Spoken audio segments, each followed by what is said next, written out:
Well, what I will say to the previous speaker is that all of us have food banks in our constituency. We don't really need to visit his because we're perfectly well aware of the requirement for them. But the requirement for them is not because people don't know how to cook. It's because we have poverty in this country at a scale that should shame his government. Now, before I address the substance of today's debate, Mr Deputy Speaker, and in particular the government's plans for a British Bill of Rights, like others, I'd like to refer to the results of the local elections last week, because in Scotland they were a very important reminder that this British government has no mandate in Scotland and no mandate for any of the policies it's seeking to impose on Scotland in the programme for government. And it's really no surprise, Mr Deputy Speaker, that the Conservatives lost so many votes and have been reduced to third place in Scotland. When I was campaigning on the doorsteps of Edinburgh South West, I heard over and over again the contempt in which this UK government is held. And it's not just the endemic law-breaking, it's the rank lack of respect for the frequently expressed views of the Scottish electorate for a different way of doing things and for a second independence referendum, given the broken promises of the first. And, Mr Deputy Speaker, I'm particularly proud that in my own constituency of Edinburgh South West, in the Pentlands Hill ward, my colleague and friend Fiona Glasgow displaced a Tory councillor to win yet another seat for the SNP on the City of Edinburgh Council. And I'd like to take this opportunity to congratulate her for the fantastic campaign that she ran. It's always good, Mr Deputy Speaker, to see women of independent mind elected to public office.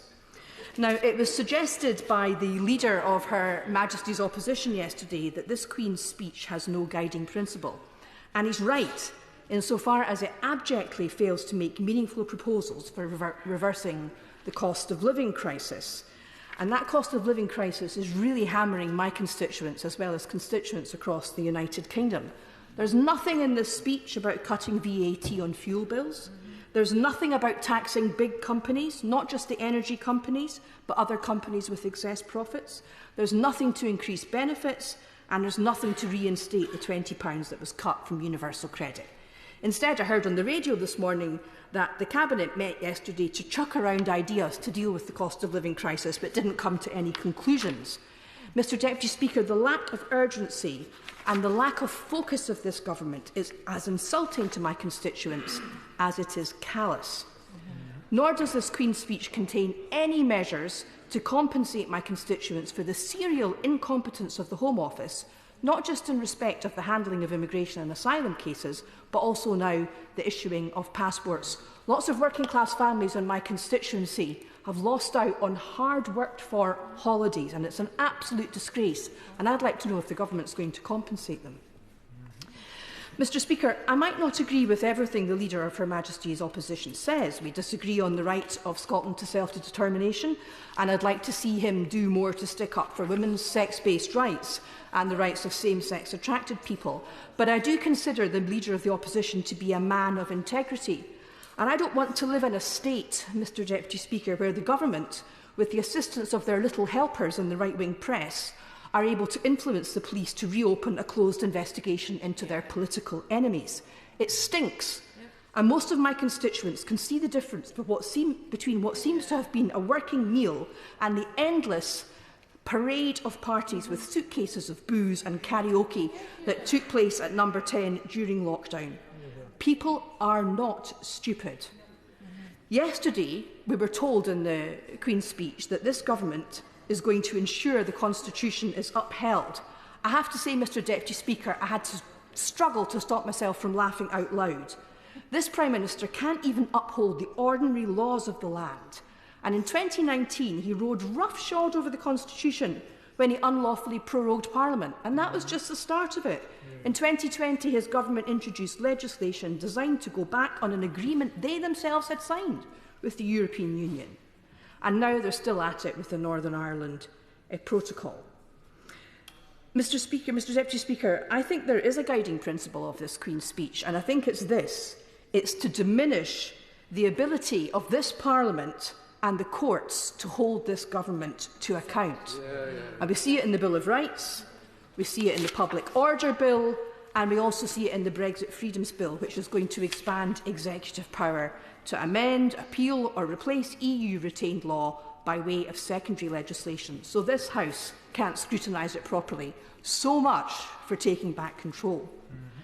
Now, on the Bill of Rights, Mr Deputy Speaker, as has already been said by my honourable friend, the government's independent review on the Human Rights Act and the cross-party Joint Committee of Human Rights, of which I'm a member, have found that the case for replacing the Human Rights Act with the British Bill of Rights has not been made out.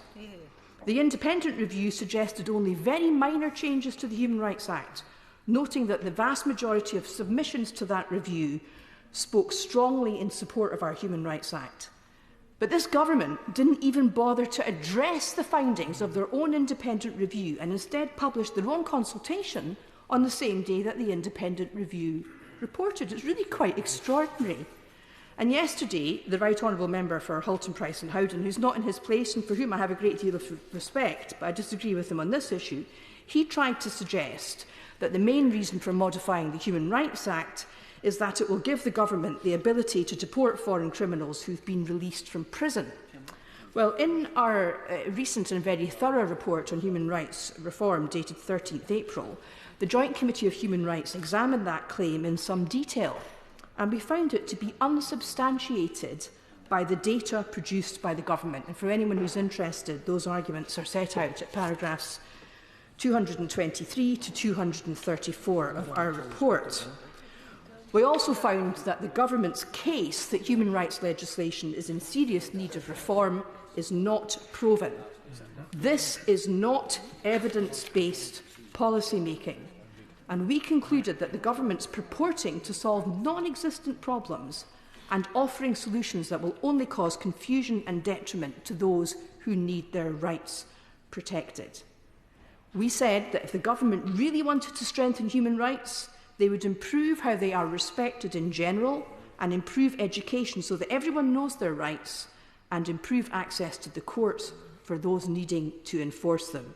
Improving awareness and understanding of human rights and access to the courts would have a far more beneficial impact than the government's current proposals. Now, Mr Deputy Speaker, that's a cross-party report and it was unanimous, so the government should listen to it. And they should also listen to the conclusions of the independent review that they themselves commissioned. Now, of course, there's a particular Scottish angle to reform of the Human Rights Act, and this has been highlighted in a previous report of the Joint Committee of Human Rights, where we recommended that any proposals to reform the Human Rights Act should not be pursued without the consent of the Scottish Parliament. Again, that was the recommendation of a cross-party committee, and it's in tune with the position of the Scottish Government. Now, the Human Rights Act itself is a reserved matter, but human rights per se in Scotland are not reserved. And we have our own Scottish Human Rights Commission, A-listed by the United Nations, which is very concerned about the government's plans to replace the Human Rights Act with the Bill of Rights. And indeed, the Joint Committee of Human Rights is taking further evidence about that this afternoon. Mr Deputy Speaker, the Human Rights Act, which we already have in this country, is in fact a Bill of Rights. And there's two characteristics of a Bill of Rights. First of all, that they're universal. The rights apply to everyone, not just the people who the government find it convenient to give rights to. And secondly, that it's a higher law.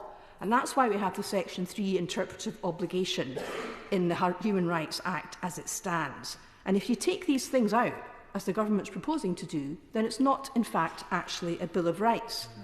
Now, everyone knows that the Tories, or some of them at least, have been wanting to get us out of the European Convention of Human Rights for some years. But the reality is those same Tories, they're cheering now, but your leader, their leader, Mr Deputy Speaker, signed an agreement with the European Union when we left, which means we can't leave the ECHR. So actually this British Bill of Rights idea is just a sneaky little way to try and diminish people's ability to enforce their rights under the ECHR. Now, nobody else so far this afternoon has mentioned the plans for a ban on LGB conversion therapy.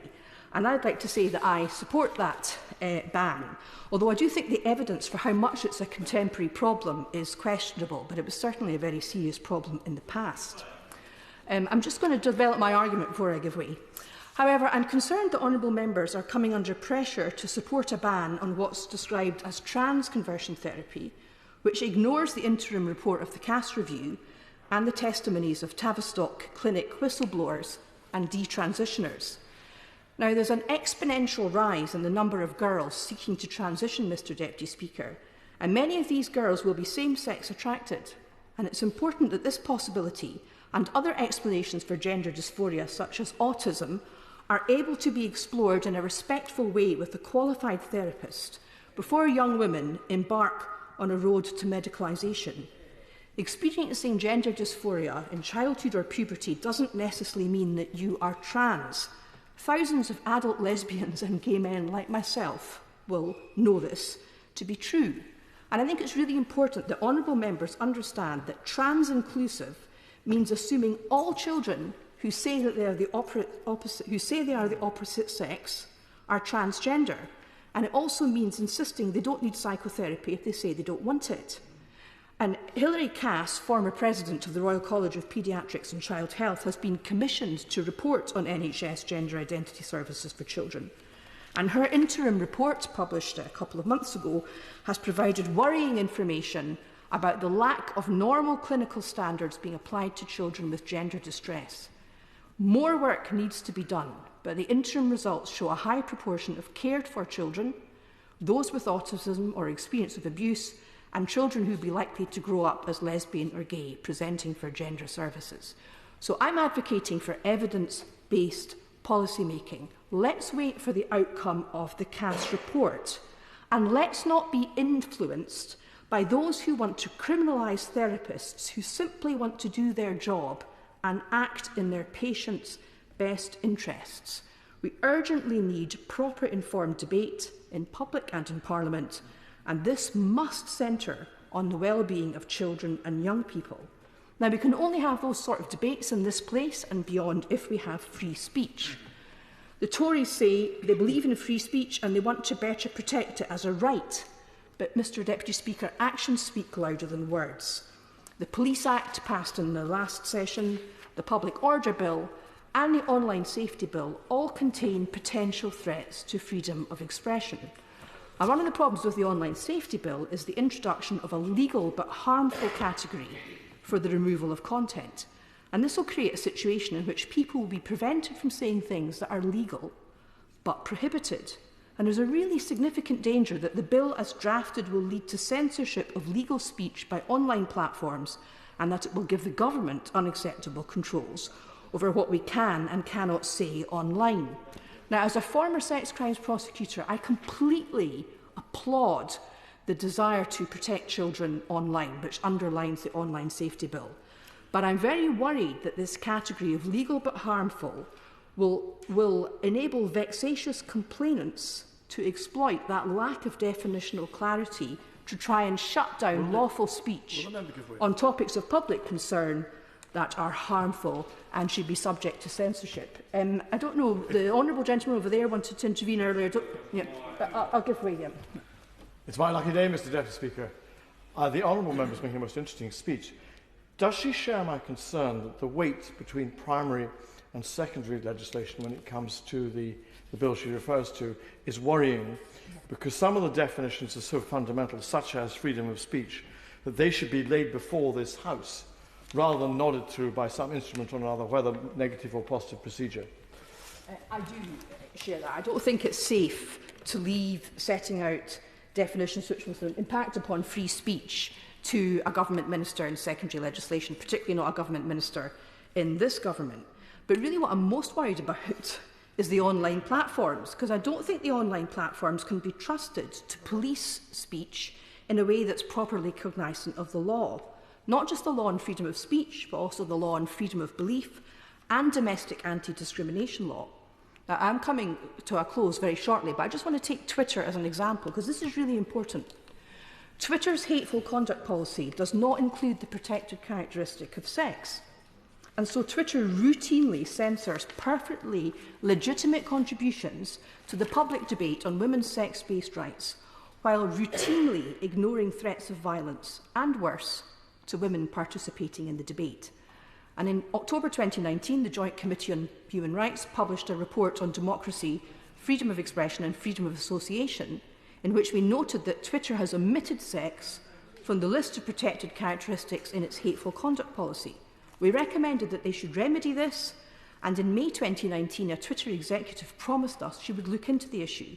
But nearly 3 years later, nothing has been done.